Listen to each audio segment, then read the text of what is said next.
Welcome, everyone, to the Monday, July 14th edition of the RotoWire Fantasy Football Podcast.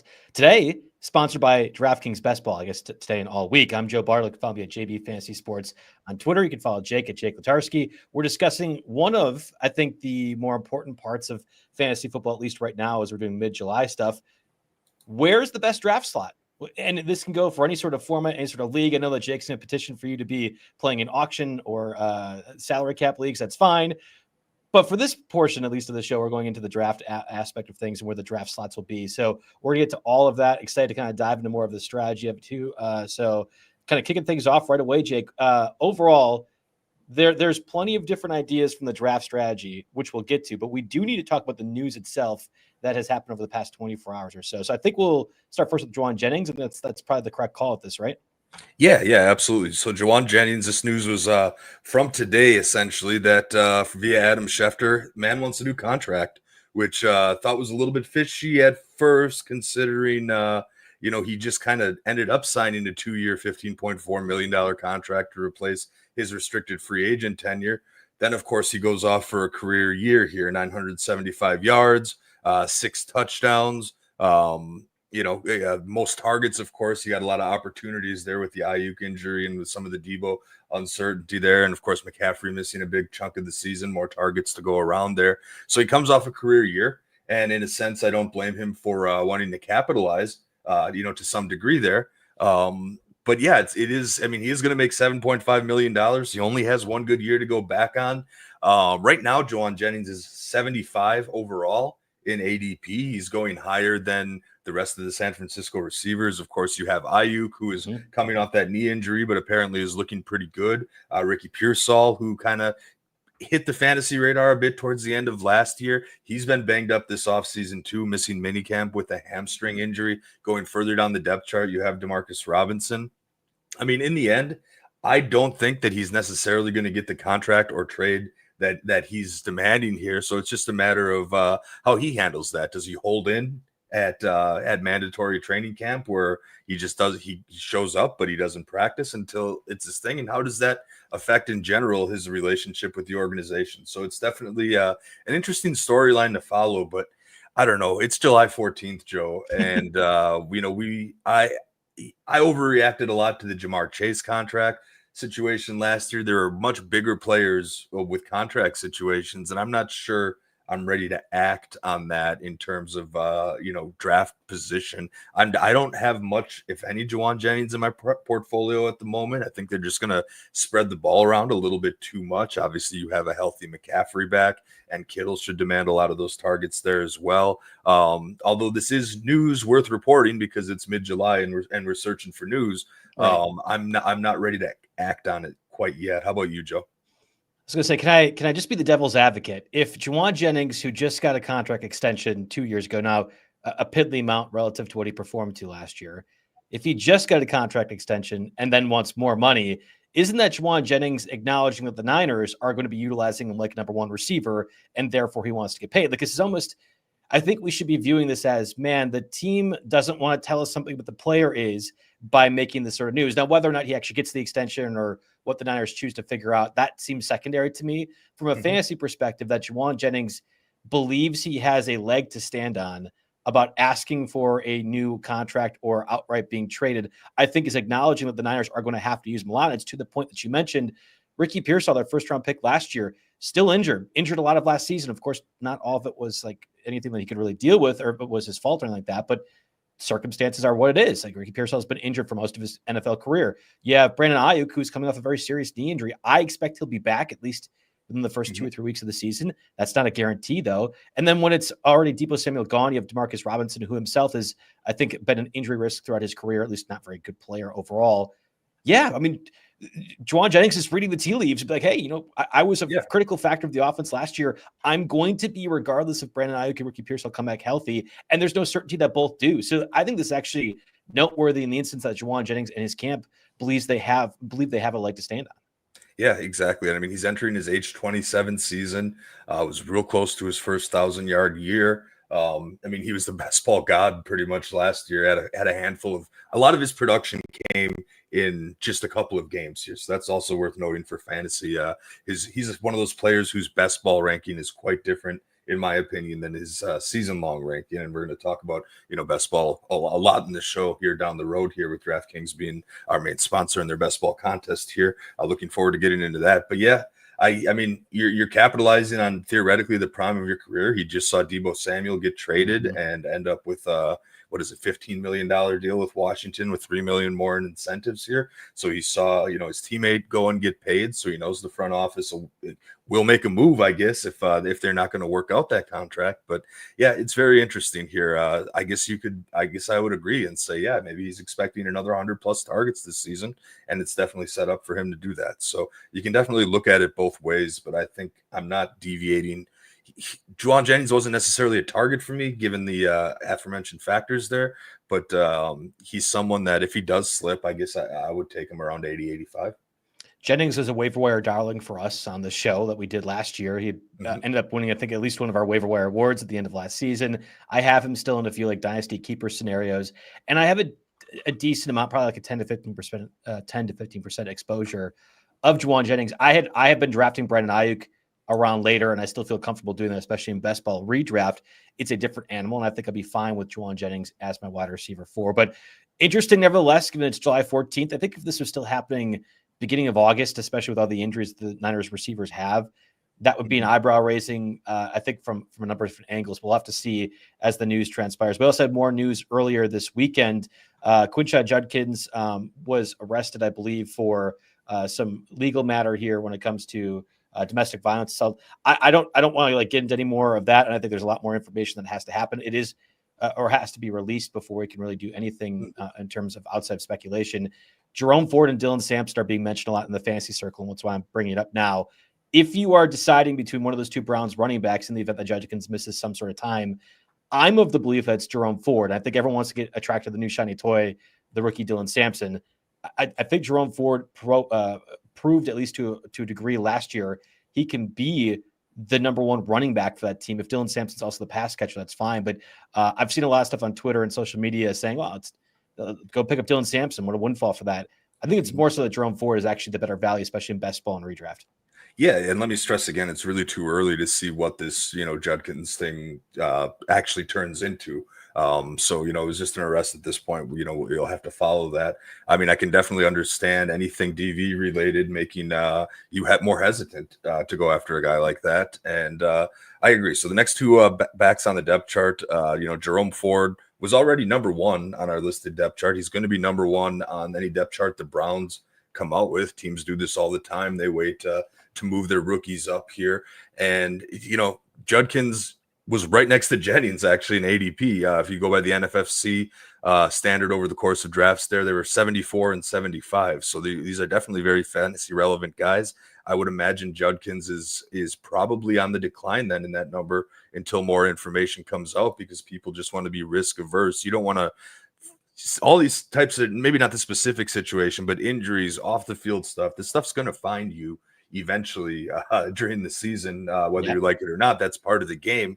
So people are probably thinking, do I really want to put stock in that if I'm doing a best ball or, a rookie dynasty draft here on July 14th, 15th? So I definitely understand some hesitancy there. And I do think Jerome Ford is the guy that benefits, just one, because he's the incumbent, and two, because I project him as the early down back. Anyway, Dylan Sampson, a 4th-round pick, so definitely nothing to scoff at there. The latest on Dylan Sampson we have is that he's getting reps in the receiving game. So on one hand, yeah, maybe he could get some third down back rolls as long as he figures out the blocking scheme. That's generally tough for rookies to do, especially ones that are 5'8", 200 pounds here coming up that are generally undersized. So you could have some trouble in pass protection just based on, the history of these types of backs. But also, like our recent news, from Cleveland.com, it mentions that he's not just working as a pass catcher, but working with the receivers. Like he's getting work as a running back and as a wide receiver. So that makes things a little bit interesting to me. He's worked with the receiver coach, and he's able to go play in the slot and play in third down, maybe sprinkle in a little second down. If anything, I'm not entirely sure that that's encouraging. Now, the Browns receiver room isn't anything to write home about necessarily. Right. Jerry Jeudy's your number one, and then you're looking at Cedric Tillman and Deontay Johnson. I mean, I was a believer in Deontay Johnson for a long time. I think he is the slot guy if given that alignment here. But yeah, so the Dylan Sampson latest news, it's meant to get some hype, but I'm not super excited on that. If there's any action you can really take based on the Judkins move, it's maybe you bump Jerome Ford up a little bit he was around 184 in ADP. He was essentially an afterthought. People were acting like Judkins was going to have the job at the beginning and run away with it. And I think that might have been a little premature even before the news, but I think now you can go and grab a guy like Jerome Ford towards the end of your draft, and maybe he's your first cut come week one. Or maybe not. Maybe he becomes a viable player, especially in your deeper leagues. So, that's how I look at that so far.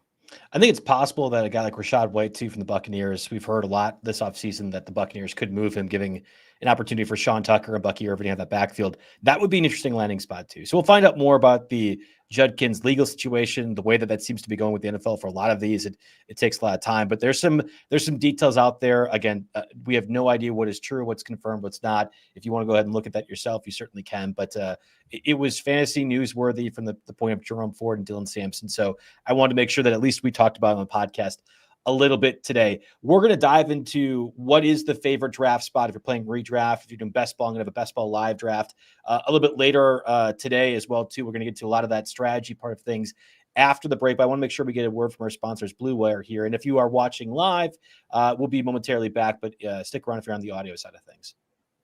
All right, we're back. And again, talking about our favorite draft spots. You and I do these strategy-related shows, especially as the podcast gets pushed earlier and earlier into July. And as we're kind of biding our time to do the waiver wire portion of stuff that we do during the season, I've always loved our auction strategies. We'll do a lot more of things like draft guys, sleepers, whatever, your topics. But I have found, at least as I've been long enough in the industry now, when somebody hears, Joe is fantasy football for a living, whatever, the first question I get asked is, what is your favorite draft spot?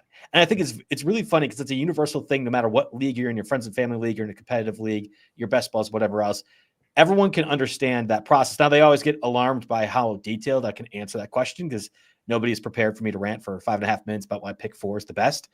You can listen on the RotoWire Fantasy Football YouTube channels because I have a video coming up in just a little bit. But there really feels like there's a lot of strategy this year as to what I want to do with my first, like what pick I want. And it's not just, I only like guys 1 through 4. I have went on record, and I'll say it again, Jake, you might have found this as well too during your research.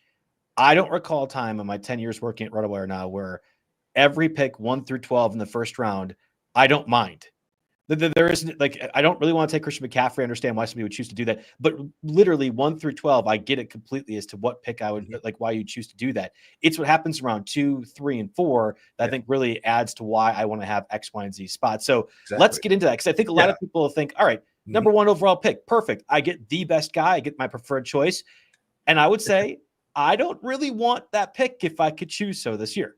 Exactly. So, yeah, we do have to backtrack before we get into the specifics of, do you want the number 1 overall pick or not? Because of course, you have a lot of formats where your draft order is determined in a keeper league by how you finished the year before, or there are a lot of people just do it randomly. You have no say in this, but there are a lot of people, especially dynasty leagues, that'll do some kind of competition. And then they do it. I've heard the name Kentucky Derby style thrown around, where you get to pick first, but that doesn't mean you're 1 overall. You just get your first pick at your draft slot overall. So we're going to try to, help those people out, or, if you have any control over that, this will catch you here. But of course, you have to determine right off the bat here, is number 1 overall the pick that you actually want? And there's been, a lot of past years. You can go all the way back to like LaDainian Tomlinson years, and even last year where a guy like McCaffrey was the consensus clear-cut number 1. Obviously, that didn't work out for injury-related reasons. You can go back a few years, 5 years before that. There's the David Johnson clear-cut number 1 pick. But there always seems to be a clear-cut number 1 pick here. And I think this year, of course, if you go by ADP, you're looking at Jamar Chase. And I certainly have no problem taking Jamar Chase overall. You're banking on the Bengals defense continuing to be bad and Joe Burrow continuing to lead the league in passing touchdowns, which, given the status of their careers and the moves that they've made, that situation could very, very much repeat itself here. And so in my mind, Jamar Chase is a plenty safe number one pick. And there's no reason to get discouraged if you end up with the number one pick, because you end up with a very safe, start every week, don't think about it asset, which of course is any of your number one picks here. But in my mind here, there are a couple of reasons why you don't necessarily want the number one pick.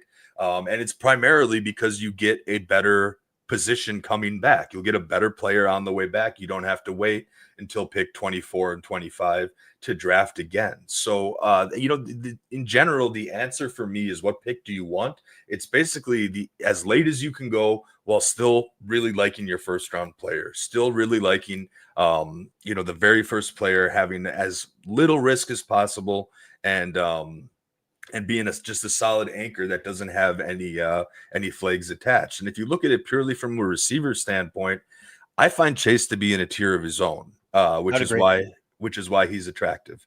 Are we disagreeing? No. I said I would agree that Jamar Chase is the correct tier, and I actually think the way you're framing this isn't what I would have done, but it is absolutely beautiful. This is the correct way of looking at things. I was going more so like, well, I really like CeeDee Lamb and I like Justin Jefferson, but you're more saying, like, great, you can like those guys, but the risk of those, and like Uncle Ted, for example, in chat's mentioning Jahmyr Gibbs.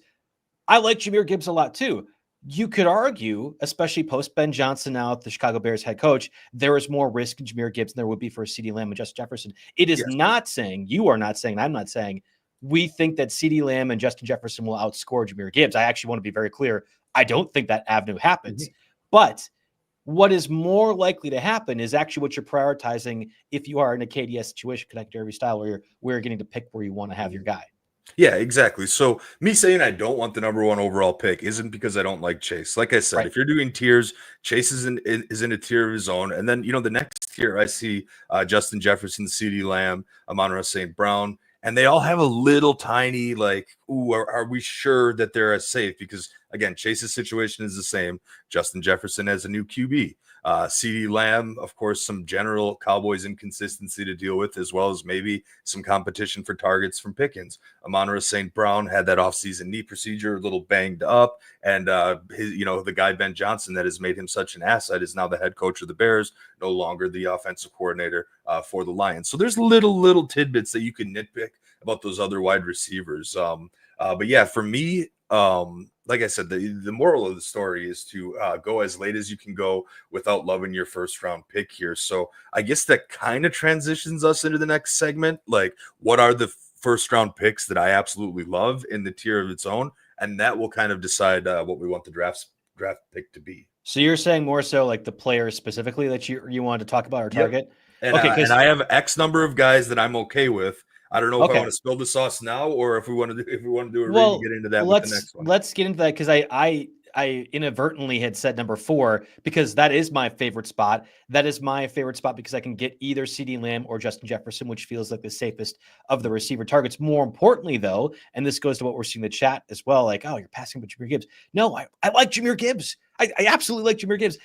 I don't like what comes back in the second round if you do have that first pick, which would typically be Lab McConkey, Marvin Harrison, T. Higgins. I don't like that receiver tier, and I'm going to take one of the receivers with my 4th overall selection, CeeDee Lamb or Justin Jefferson, because on the way back, I'm almost guaranteed to either get Bucky Irving, Jonathan Taylor, Derrick Henry, Devon Achane. I guess I also saw Chase Brown in that mix. I don't want to take Chase Brown, but there's 4 or 5 running backs that typically are in the mid-second round to late second round. And the furthest that I've found consistently or reliably allows me to get one of them is that turn back in the 4th. So to answer my question with this is what pick do you want? It has nothing to do with the first round selections I like. It seems like you're a little bit different with that. So who is these guys? Exactly. Where is that tier cutoff for you? It's funny that we end up with the same answer, because mine is essentially number 4 as well. But it's for very different reasons, because the top 4 guys, in my opinion, you have Chase in a tier of his own, and then you have a trio of running backs, in my opinion, that are all tier 1 and that are safe. And for me, that's Bijan Robinson, Saquon Barkley, Jahmyr Gibbs. Obviously, any running back, you could pick a question mark, but I think these three stand above the rest. So the reason I'm saying 4 is I know, or really anywhere 1 through 4, is because I know one of those 4 players is going to be available, either one of the 3 elite backs or Chase, if he falls, which isn't completely unheard of. I've seen that. There are non-PPR leagues that only start 2 wide receivers that the value of running backs goes way up, and you almost consider something different from Chase at 1.1 or even 1.2 for that matter. There's definitely nothing wrong with that line of thinking here, but you're more likely to take a wide receiver at 4 and then get one of the running backs at 5. I'm more likely to take who's left of Gibbs, Bijan, and Saquon at 4 and then double up with my running back. I'll take Jacobs, I'll take Jonathan Taylor, that tier of guys that you mentioned. And, I've seen Jacobs go as early at the 12th turn. So it isn't. Yeah, I didn't mention Jacobs for that reason, but you're right. He does sometimes fall to that point. It isn't a guarantee. So, I mean, then in my eyes, your logic almost leads you to wanting 5 or 6, because chances are some of those running backs are going to go beforehand. And then at 5 or 6, well, if you don't get Jefferson, you get Lamb, or, maybe even, I don't know if you're quite ready to stretch it to Amon-Ra in that tier, but there's a consequential so you could do difference. that and then get a better shot at Jacobs coming back.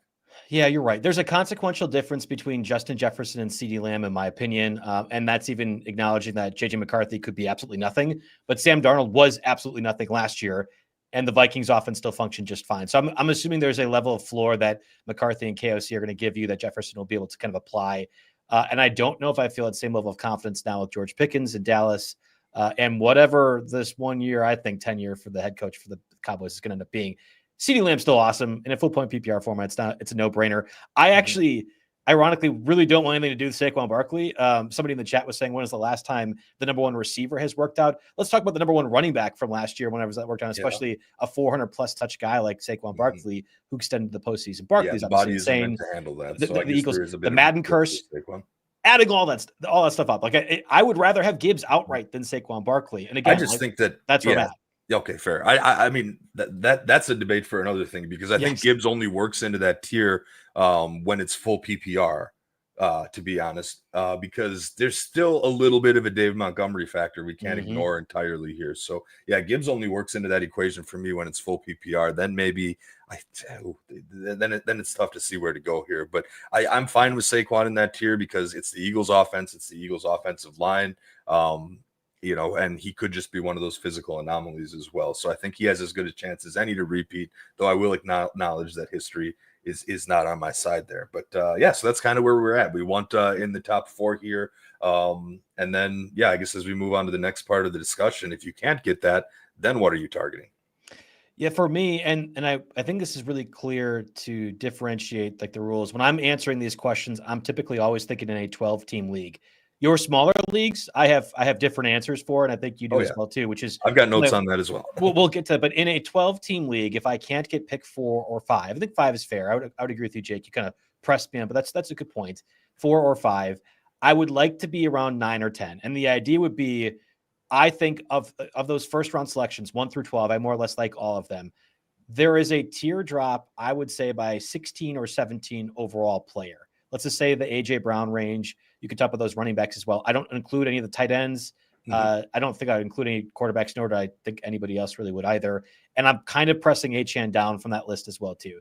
But normally 8, 9, 10, I have a chance of getting Genty, maybe a St. Brown falls, maybe a Malik Neighbors falls, and then I come back with a Drake London, a running back, whatever else. So that puts me in the spot to get the 2 best players that I think you could possibly get with your first 2 overall selections. We could say Jamar Chase number 1 overall, but if that means that I get T. Higgins or Ladd McConkey coming back, that team I believe is consequentially worse than Genty and Drake London, or Genty and AJ Brown, for example. So if I don't get 4 or 5, 8 or 9, 9 or 10, that spot, that range is what I like.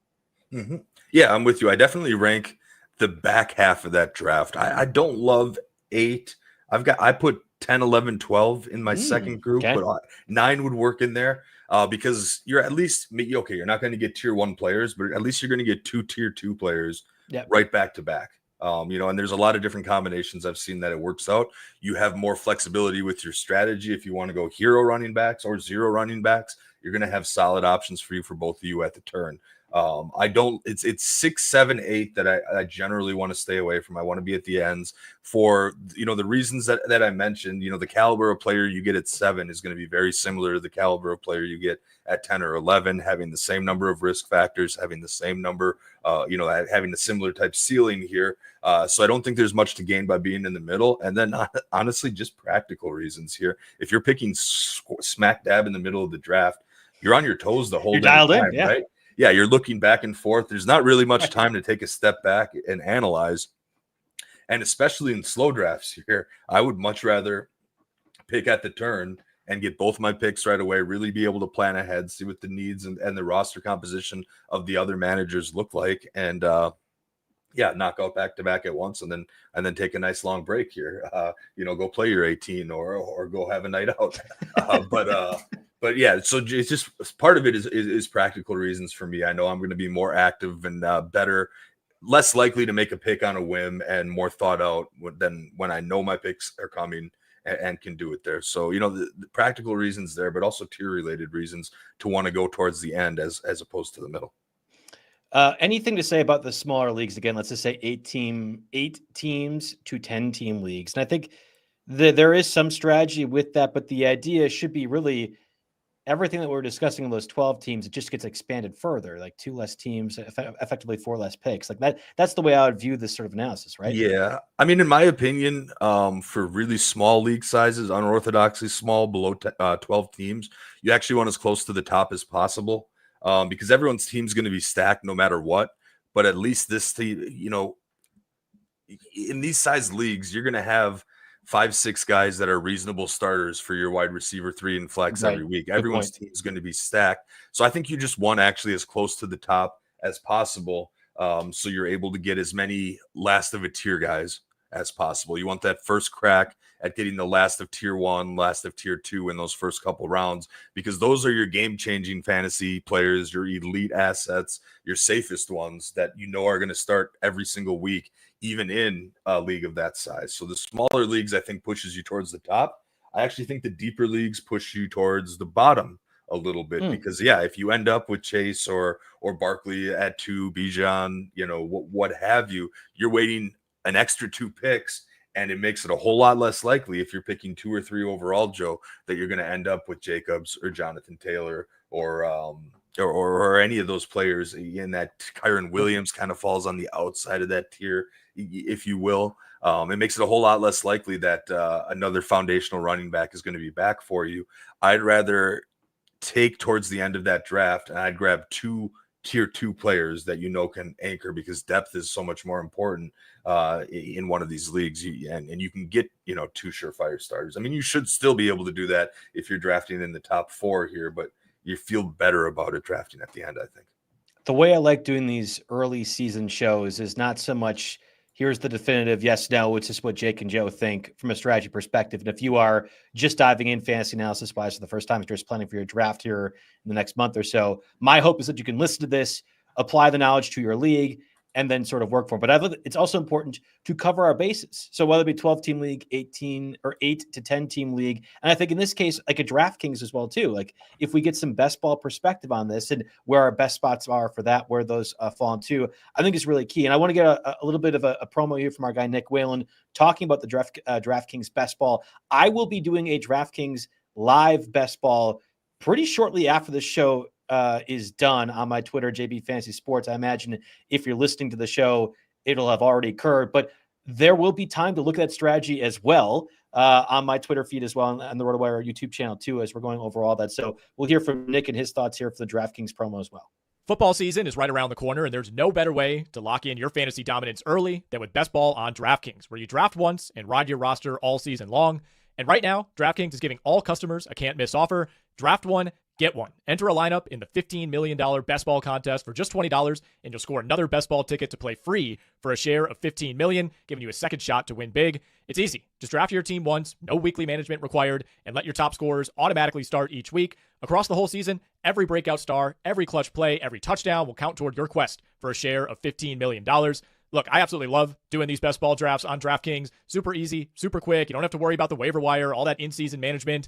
I'll tell you, so far, been drafting way too much of my guy, Brian Thomas Jr., getting a lot of Chris Godwin, a lot of Jordan Mason later in drafts. It's been so much fun to enter these best ball leagues, try out different strategies, build out a portfolio of your favorite NFL players. You can download the DraftKings Daily Fantasy app now to draft your $20 best ball lineup to play for a share of $15 million and get a second ticket to play free for a share of $15 million. That's 2 chances to win big without ever setting your lineup again. Draft one, get one, only on DraftKings. The crown is yours. Gambling problem? Call 1-800-GAMBLER. In New York, call 877-8-HOPE-NY or text HOPE-NY at 467-369. In Connecticut, help is available for problem gambling. Call 888-789-7777 or visit ccpg.org.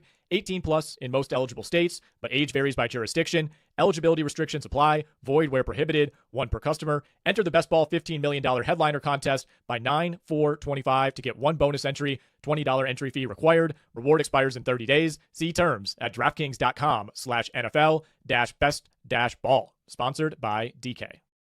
Well, you heard it from Nick there, but I will be participating in that $20 entry fee. I'm going to get one back as well, too. So we're going to do 2 of these, possibly 2 live. We'll have to see. I like doing these live shows, Jake. And you and I did that live NFFC auction as well towards the end of August last year. I think that's going to be on the table as well, too, as we kind of plan out our strategy and our podcast networking here for the best move of our 2024 draft season was you not pushing bid on McCaffrey when I was yelling at you to do so. I think that was the winner. So that's always good.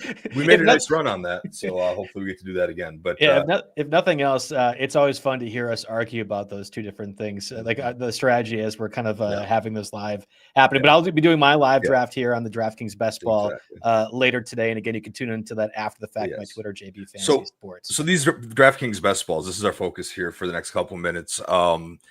The snake drafts, right? And you come in and you get to you pick your position in open drafts, or does it randomize it beforehand? It'll randomize it. Unfortunately, you don't get to pick the position for this format. And I actually did one of these earlier yesterday, getting a little bit of the lay of the land with the DraftKings ADP, and I had pick 11. So to your point, we were talking about earlier. Well, if you could choose, would you rather have 4 or 5 or to be back into the turn? Like, I still would have rather have 4 or 5. But Amon-Ra St. Brown fell to me at pick 11, which is not typical.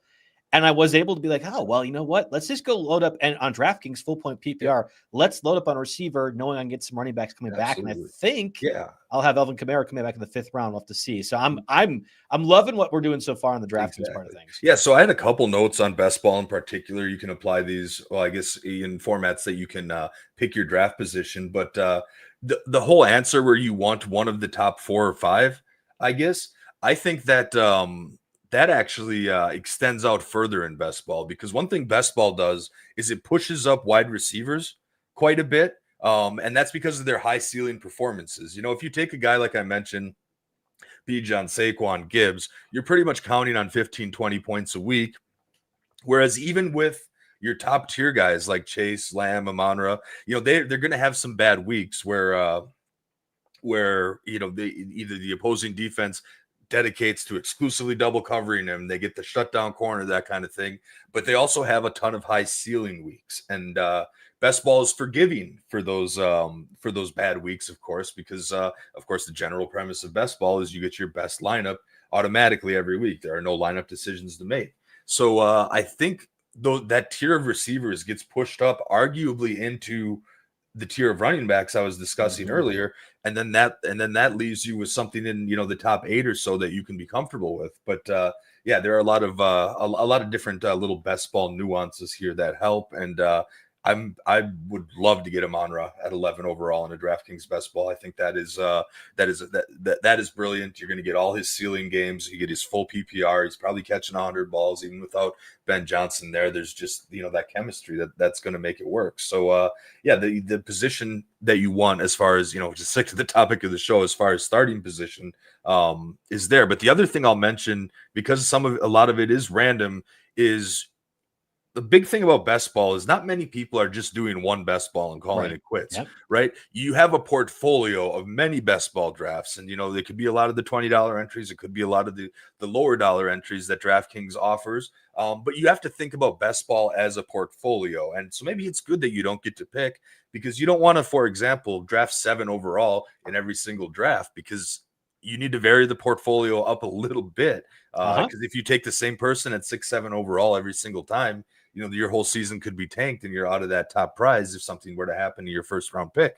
You can always make up for it later, but you do want to vary your starting spot a bit in best ball. So I guess the moral of the story here is that it doesn't, the way that we rank these starting spots doesn't matter as much in best ball. You want to just try to vary your portfolio. And then the last note I had on best ball specifically is it's important to draft confidently, very confidently. And what I mean by that is you're not necessarily diversifying within single drafts. So you're probably not wasting a pick on a handcuff, whether that's a RB backup or in redraft. You wouldn't, but keep going. Yep, you wouldn't redraft. You want to protect yourself and redraft, but that limits yourself at another high upside dart in best ball. You don't want to draft. When you get down, you can't punt quarterbacks and say I'm taking 2 quarterbacks from one team just in case one gets hurt or one doesn't make it. That's not good. You want to confidently take your stand necessarily. So listen, last year, the Burrow Chase Higgins stack won a lot of best ball tournaments, a lot of the big ones that are out there here. But that's I would say that's generally uncommon, right?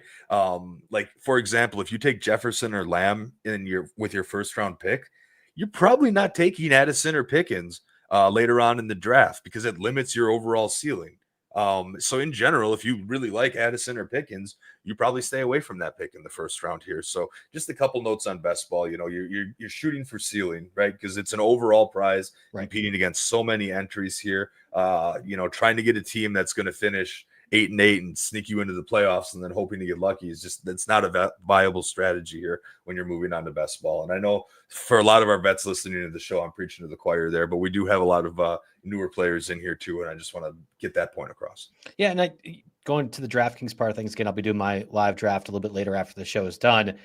You'll see receivers get pushed up. Not so much that there's less volatility, even though there is with the receiver position, but also it is easier to find the 1 week, 2 week, 3 week play at running back than it is receiver. And what I mean is, for example, Jerome Ford will probably be in starting lineups depending on how this legal situation goes for Quinshon Judkins at a certain point. Jerome Ford was for a duration of time a last round best ball selection or a round 16 selection, and you can find those wherever. My favorite one, and I don't want to be spoiling this for people who might be drafting with me later today, but DJ Giddens for the Colts. I love Jonathan Taylor as much as the next UW-Madison grad or person living in here, but DJ Giddens I think is a good backup and certainly is a good pass catching running back too. Giddens might end up playing 1 or 2 weeks. To find the equivalent of that receiver, that's like saying Romeo Doubs is going to get his 3 touchdown game, who's like around 13 or 14 selection. That can happen. It doesn't happen as often with receivers. So if you're saying, I'm prioritizing a certain draft slot in best ball, I want to have the volume for that, it's because you can get those receivers to create a certain level of production and guarantee production relative to the running backs that you can find cheaper and later in drafts. So I love the best ball conversation. I know our colleagues Mario Puig and John McKechnie have been doing an awesome job all throughout the summer, talk about best ball stuff too. I know Nick Whalen and Jeff Erickson as well too. We're doing a lot more of that coverage too. So just our little small piece in this. Yes. Whole series on RotoWire.com. They're a best ball journal that tracks ADPs, offers these guys as the late targets of the experts. If you want to get in on that, promo code YouTube15 will get you 15% off any RotoWire subscription to use. There you go. There you go. I want to make sure I'm not like hitting too many different overlay stuff or backgrounds. So maybe Jake, you can help us with that as I'm transitioning over here. But I want to get a word from other sponsors. Fantrax. Is there something you wish your fantasy league had or features that are missing from your current leagues? Bonus scoring, custom schedules or playoffs, deeper team settings? We'll look no further because we have you covered with our friends at Fantrax. Fantrax is the most customizable fantasy platform in the industry, offering the greatest fantasy experience for your dynasty, keeper, redraft, best ball leagues. We talked about all of them today. Fantrax even offers college fantasy football leagues, which will be a discussion, at least on the RotoWire side of things here in the coming weeks too. So create or join a fantasy commissioner league, invite your friends, and dominate your draft, whatever one it might be this season. Fantrax is also the top dynasty fantasy football platform in the industry. Fantrax is running a special promotion that we don't want you to miss. Sign up for free at fantrax.com/RotoWire today to enter for your chance to win a signed number 1 overall pick, possibly in fantasy Ja'Marr Chase jersey. Simply create a new league or bring over your existing leagues for more chances to win that Ja'Marr Chase jersey. Go to fantrax.com/RotoWire and sign up today. Fantrax, the home of fantasy sports. Exactly. And one thing I will say about Fantrax is their college fantasy game is pretty much unparalleled here. Nobody dives in as deep as they do. And I know on RotoWire, we launched a more comprehensive, deeper list of preseason player projections than ever before. So you can find that on our site. And I believe you can find those on Fantrax as well. So, great partner there, Fantrax. And if you want to dive into college fantasy, that's where you go to start. All right. So if we're trying to cover every sort of angle with this, and we've done a bit more conversation from a Superflex perspective and a third round reversal perspective before, but I want to be expansive on this. I want to make sure every one of our listeners that are in different leagues could possibly have an answer to what is the best draft spot for your specific league. So we have done the Superflex conversation before, Nick and I, in a different podcast earlier this summer. You and I will probably specifically dive into Superflex stuff later as we're kind of gearing up throughout the offseason of things. But if you're answering the question, what is the best draft spot for Superflex and also accounting for third round reversal, what is your strategy? What do you take into mind, Jake, for that sort of thing? So let's take this one at a time and maybe even take a step back a little bit. Third round reversal by definition means that after round 2, the draft order flips. So for example, you have pick number 12 overall, you get pick 12 and 13. And then after the second round ends, you get the first pick of the third round as opposed to the last pick of the third round. So you're getting 12, 13, and 25 as opposed to 12, 13, and 36, 37 if you're picking 12th overall. And I believe the NFFC uses that. Scott Fishbowl that many of us are doing right now. Third round reversal. I mean, the idea is to make that last draft pick a little bit more attractive.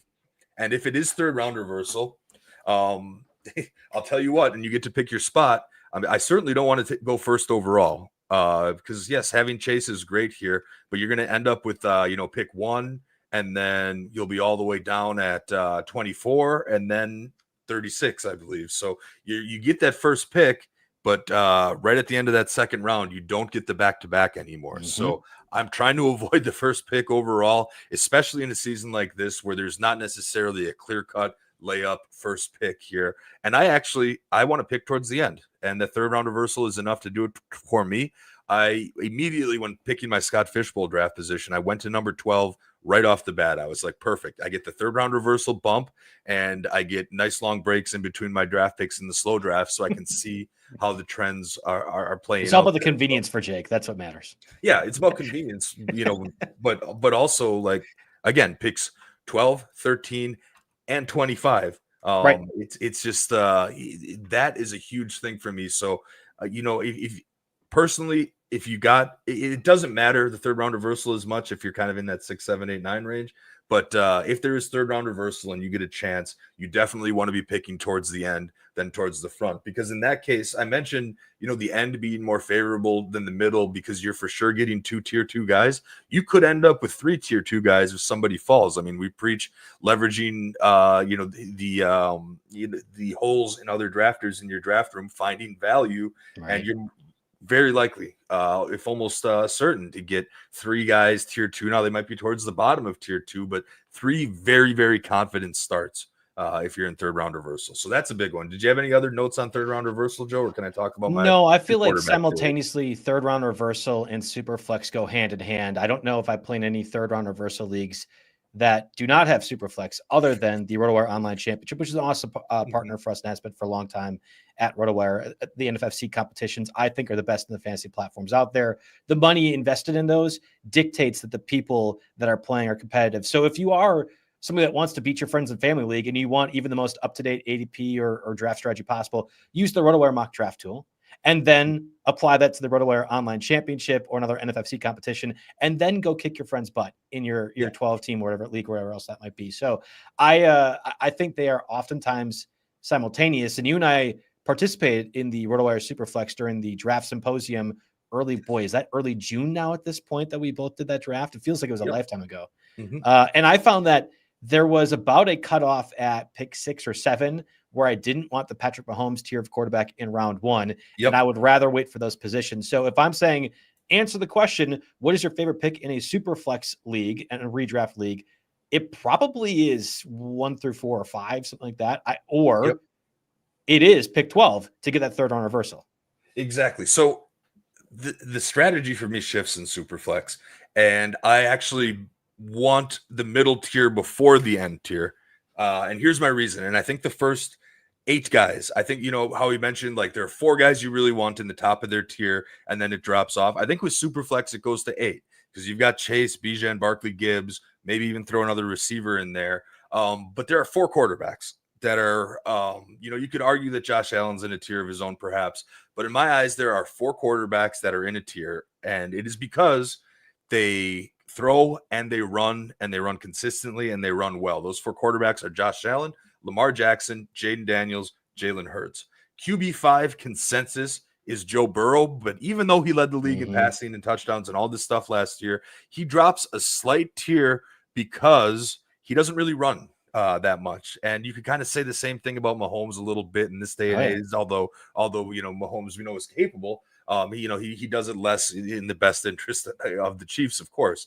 So in my eyes, having those top 4 dual threat quarterbacks extends that position that you want up to 8. And you could always take one of those running backs or receivers or Jamar Chase and still coming back, being able to get that next tier, the Burrow, Mahomes type tier that you might want, because they'll be available. So if it's Superflex, you can take a position player and still have a decent quarterback coming back. Superflex gets real tough if you're in the late rounds, because then you're like, okay, well, do I have to take Burrow and Mahomes and double up because nobody nearly as good is coming back to me? Then you hamper your team severely in the later rounds. Or you could pull I'm going to take Genty and Amon-Ra at the 12-13 turn, which cool, great players, but you're really taking a lot of risk there by not getting your quarterback anchors. And, if you get to that point in the draft, I'm like, well, might as well wait another round for quarterbacks and try to dip into the Brock Purdy, Jordan Love type tier, or even further into the McCarthy tier.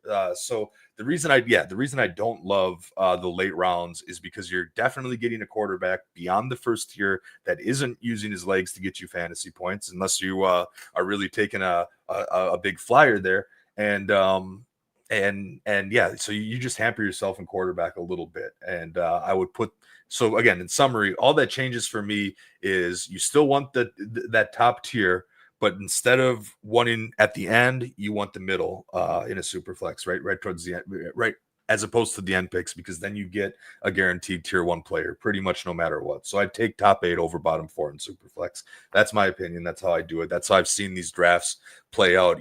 Scott Fishbowl is technically a 3rd round reversal, and I guess you could technically call it a Superflex. It's really an all flex, but 2 of them are Superflex. And those 4 quarterbacks, I took 12th in Fishbowl. Those 4 quarterbacks were gone. And then, silly me goes and takes Burrow and McBride at the turn because of the 2.5 point tight end bonus. But then all of a sudden quarterbacks disappeared. People stopped taking quarterbacks for the next 2 rounds in my league. It's really a big tier difference between that top 4 and the next one. And I took Burrow maybe because of fond memories of last year. Yeah, you've had a lot of good memories with Joe Burrow throughout your whole time. He is pretty much the only one that can truly make up for a lack of running ability with purely his arm because of the weapons they have on that team. So I guess Burrow's fine at the turn, but there's a significant tier drop off, and that's why I changed things up in terms of where I would prefer to pick in Superflex. You have a reputation around the league around the office as somebody who loves Clayton Kershaw for all the positive memories that he's helped you in your fantasy baseball leagues. I feel like the same thing is now applying to you and Joe Burrow, where as a Packer Brewer fan, if you're to say, Jake Letarski likes one guy and he'll be pushing that one guy, it was always Clayton Kershaw as long as I've known you. I think Joe Burrow now applies from a football perspective. Yeah. I agree with you for what it's worth. I like that middle-ish, that 4 or 5 selection in a redraft. I would despise that in a 3rd round reversal or in a Superflex setting, because you can navigate what everyone else is giving to you, but there are opportunities, I think, at both ends of the draft to capitalize on the value that comes back. Whereas if you're in the middle rounds for these 3rd round reversal or Superflex, you are beholden to what everything else is happening. You can't be aggressive. You can't go ahead and necessarily target your guys. And the best part about the 3rd round reversal in the Fishbowl Superflex, if you will, is that picking 12, I got to get Josh Jacobs to start off the third round here. So get my anchor right off the beginning. So yeah. So when you mix third round reversal and Superflex, we're back to the hybrid there. So well, I'm going to put your feet to the fire, Jake, because I want to know if you believe there is a best spot this year. If somebody's going to tune into this podcast and hopefully watch all 50 minutes because they love us so much, they want to at least know an answer. What is going to be the best overall spot? What do you really want it to be? But before we do that, is your team's GM messing it up again? Brian Gutekunst would never do that for the Packers. But if you have another team, that's fine. If you've ever thought you could be a better GM than the guy running your favorite team, you should check out Ultra GM. Ultra GM is a revolutionary new take on fantasy football that makes you the general manager of your favorite team. Start with the team's roster, build it through the draft, free agency, trades, and even the practice squad to create your ideal team. No fantasy football platform or GM simulator has ever provided to the degree of realism and engagement that Ultra GM offers, and none has ever given you the opportunity to manage the team that you love and care for the most. Compete against family, friends, and even your team's real GM to see who's the Ultra GM. You think you can do better than Brian Gutekunst or anybody else, whoever your 15th GM is? Visit ultragm.com to prove it. All right, Jake, I gave you a nice little 10-second, 15-second runway. What is the preferred spot if you have the opportunity to pick one this year? I'll preface this a little bit by saying, one, you can overcome it. Okay, fine. You want me to right on the spot? No. I was digging intentionally. I knew you weren't going to answer an actual number. That's I have an answer. Right. We'll get to here. I will say that number one, you can overcome any draft position, right? Don't be encouraged if you end up with a spot that we don't love, regardless of your format.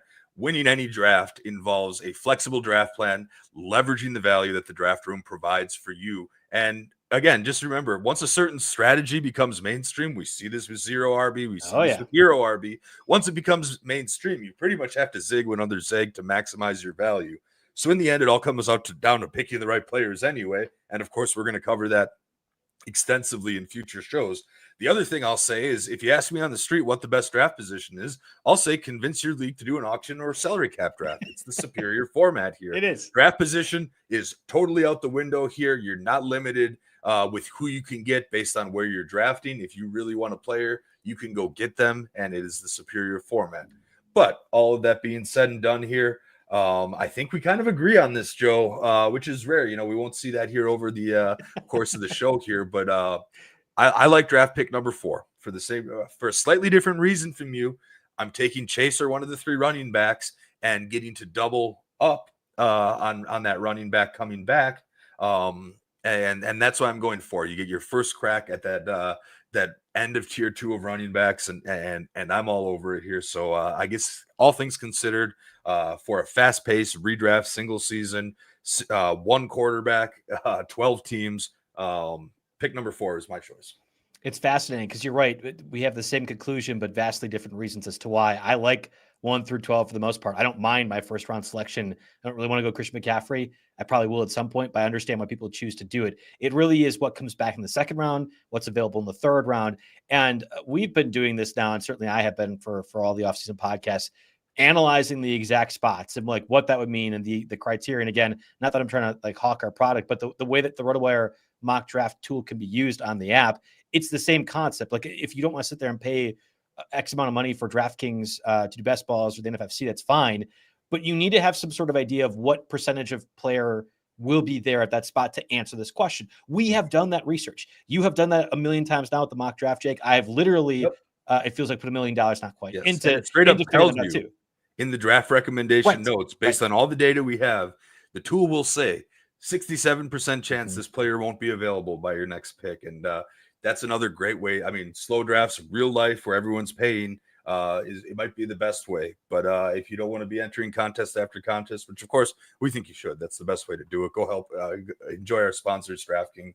It's a great pool. But we also do have a mock draft tool that will make sure you get plenty of reps in, and the computer picking and the data that's in that is better this year than ever before. And that is the truth. YouTube 15 there, get 15% off to try it out. And to do the mock draft, it is free right now. We talked about that last week as well too. To do those mock drafts, you need to create an account, but you don't have to pay yet. Customizing your draft plan within the mock draft or the eventual draft assistant is what requires a paid account. But if you want to just get a feel for the app, you can absolutely mock draft a little bit and try it out, see if you like it. So there we go. I mean, I want to hear the answers from you guys where your favorite draft spot is. If you're using the RotoWire mock draft tool to help answer that question, that's fantastic. But I will be doing a live DraftKings best ball pretty soon here on JB Fantasy Sports on Twitter. You could go ahead and check that out. The after the fact live content with me is always fun because if there's any curveball thrown whatsoever, it goes off the rails completely in a fascinatingly like dumpster fire sort of way. So if you are intrigued in any facet to tune into that, make sure you do that again on my Twitter, JB Fantasy Sports for DraftKings. We're gonna have DraftKings best ball promos all week. And again, if your opportunity to get to the $20 buy-in for that $15 million $15 million prize in total, it's a buy one, get one, right? So it's basically $10 for 2 chances at a large portion of the $15 million grand prize. So check that out with our sponsors, DraftKings, and check out what we're doing. We're going to be back in next week, getting more of these strategy things, really getting your guys' feet, dipping the toes into the water of the draft pool, possibly getting closer and closer to the auction draft strategy, which is really what Jake is just waiting for. We're like kind of biding our time till Jake can dive into that, but we'll have more of that content next Monday. Thank you everyone for listening.